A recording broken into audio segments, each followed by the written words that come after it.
So you may have a Mac Pro, and today I ran into a problem where when I was starting the system up, this startup light would blink white intermittently in like 5 seconds or 1 second intervals. What was the cause of it, you ask? It was failed RAM. So you can see I had 2 sticks of RAM that failed on me. I'm going to be putting 1 stick back in just to demonstrate how the light was blinking. And I can show you that removing the failed RAM, there was 2 of them in this case. You may have 1, you may have more. Resulted in the system working and booting up just fine again.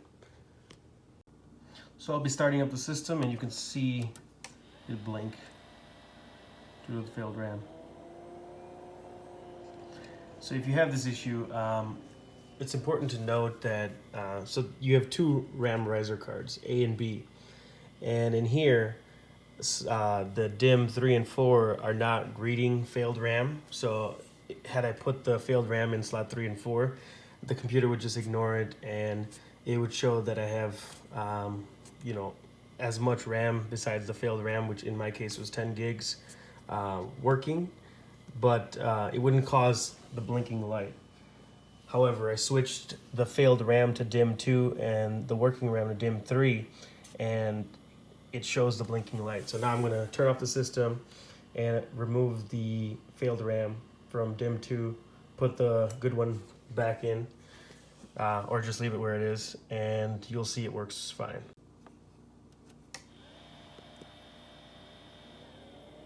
You can see we have a solid white light, which is normal.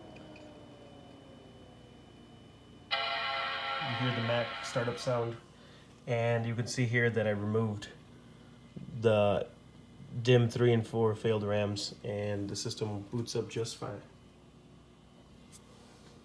So if you have an issue, that could be it.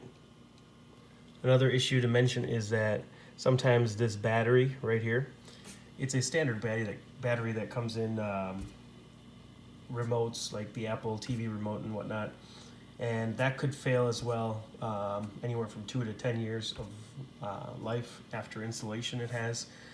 And if it does, sometimes that can cause the system not to boot. Obviously there's many more things that can go wrong that can cause the system not to boot, and these are just 2 of the main ones that I feel are most frequent and probably easier to address. A lot of people will say there's a failed logic board. Not the case usually, unless it's been through some kind of moisture damage or whatnot. So this is just something to note, and hopefully this helps you out. Thanks for watching.